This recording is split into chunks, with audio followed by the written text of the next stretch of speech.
Selamat datang di presentasi mengenai desain login page di Mikrotik untuk kelas 11. Nama saya Fikris Ramadhani, dan hari ini kita akan mempelajari bagaimana membuat dan mengonfigurasi halaman login menggunakan Mikrotik. Mikrotik adalah perusahaan yang terkenal dengan perangkat keras dan perangkat lunak jaringannya yang andal dan efisien. Dalam sesi ini, kita akan melihat bagaimana kita bisa menggunakan fitur Captive Portal pada Mikrotik untuk membuat halaman login custom yang dapat digunakan di berbagai lingkungan seperti sekolah, kafe, dan hotel. Dengan memahami dan menguasai materi ini, kalian akan memiliki keterampilan tambahan yang sangat berguna dalam manajemen jaringan. Sebelum kita masuk ke teknis, mari kita pahami dulu pendahuluan dan tujuan pembelajaran kita hari ini.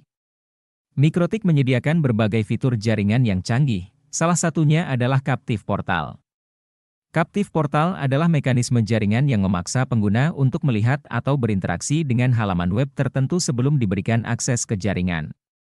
Ini sangat berguna di jaringan publik untuk memastikan pengguna melakukan autentikasi sebelum mendapatkan akses internet, menjaga keamanan dan pengelolaan akses lebih mudah. Tujuan pembelajaran kita adalah pertama, memahami konsep Captive Portal dan fungsinya dalam jaringan.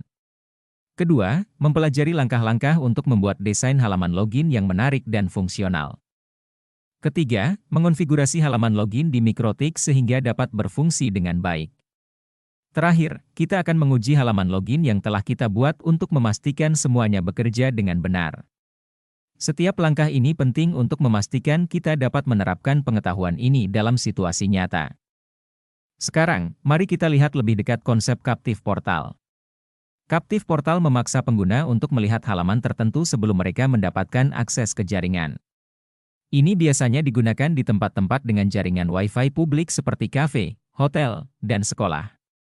Misalnya, ketika kalian mengunjungi sebuah kafe dan mencoba mengakses internet, kalian mungkin diarahkan ke halaman login di mana kalian harus memasukkan kode akses atau mendaftar sebelum dapat menggunakan internet. Keuntungan utama dari Captive Portal adalah meningkatkan keamanan jaringan. Dengan memastikan bahwa hanya pengguna yang terautentikasi yang dapat mengakses jaringan, kita dapat mencegah akses tidak sah dan menjaga keamanan data.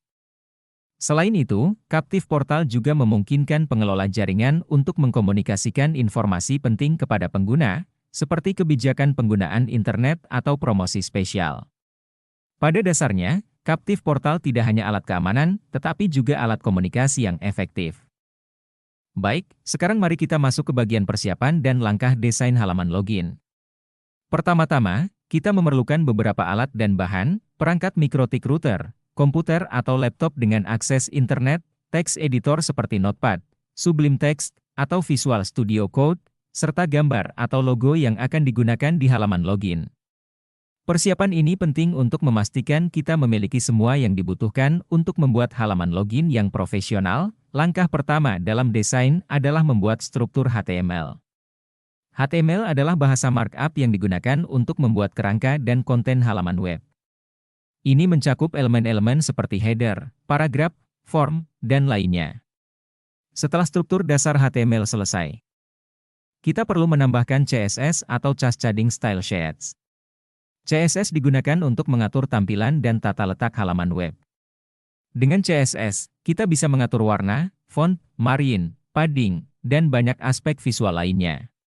Terakhir, kita mungkin perlu menambahkan elemen dinamis dengan JavaScript jika diperlukan, misalnya untuk validasi form atau efek interaktif. Berikut adalah contoh kode HTML sederhana untuk halaman login. Dalam contoh ini, kita menggunakan struktur HTML dasar dengan beberapa elemen seperti form, input, dan button. Di bagian head, kita juga menambahkan beberapa gaya dasar menggunakan CSS untuk membuat halaman terlihat lebih menarik. Setelah desain halaman login selesai, langkah berikutnya adalah mengonfigurasi halaman ini di Mikrotik. Pertama, kita perlu mengakses router Mikrotik menggunakan Winbox atau terminal. Winbox adalah alat konfigurasi yang disediakan oleh Mikrotik yang memungkinkan kita mengelola router melalui antarmuka grafis. Jika kalian lebih suka menggunakan command line, terminal juga bisa digunakan dengan perintah-perintah tertentu. Setelah masuk, unggah file HTML yang telah kita buat ke Mikrotik melalui menu Files. Ini adalah langkah penting karena kita perlu memastikan bahwa file HTML yang berisi halaman login kita tersedia di router. Selanjutnya, kita perlu membuat atau mengedit profil hotspot dan mengatur HTML directory untuk menggunakan file HTML tersebut. Ini memastikan bahwa ketika pengguna mencoba mengakses internet, mereka akan diarahkan ke halaman login yang telah kita desain. Setelah konfigurasi selesai, kita perlu menguji halaman login. Sambungkan perangkat kalian ke jaringan Wi-Fi yang menggunakan CapTV portal Mikrotik. Buka browser dan coba akses halaman web manapun. Jika semuanya berjalan dengan benar, kalian akan diarahkan ke halaman login. Masukkan username dan password yang diperlukan untuk mengakses jaringan. Pengujian ini penting untuk memastikan bahwa halaman login berfungsi dengan baik dan pengguna dapat mengakses jaringan setelah login. Untuk memperkuat pemahaman kalian, mari kita lakukan beberapa latihan. Pertama, buatlah halaman login dengan menggunakan warna dan logo sekolah kalian. Ini akan membantu kalian mempraktikkan apa yang telah kita pelajari dan melihat bagaimana desain kalian akan terlihat dalam konteks nyata. Kedua, tambahkan pesan selamat datang dan informasi kontak pada halaman login. Ini memberikan sentuhan pribadi dan informasi tambahan kepada pengguna. Terakhir, uji desain kalian dengan berbagai perangkat seperti laptop, smartphone, dan tablet untuk memastikan halaman login responsif dan berfungsi dengan baik di semua perangkat. Sebagai penutup, setelah menyelesaikan modul ini, kalian diharapkan mampu memahami dan mengaplikasikan konsep Captive Portal pada Mikrotik. Kalian juga harus bisa membuat halaman login yang menarik dan fungsional. Ingat, Captive Portal bukan hanya tentang keamanan, tetapi juga tentang memberikan pengalaman pengguna yang baik dan komunikasi yang efektif. Jika ada pertanyaan atau kesulitan, jangan ragu untuk menghubungi saya. Terima kasih atas perhatian kalian, dan semoga sukses dalam penerapan pembelajaran ini.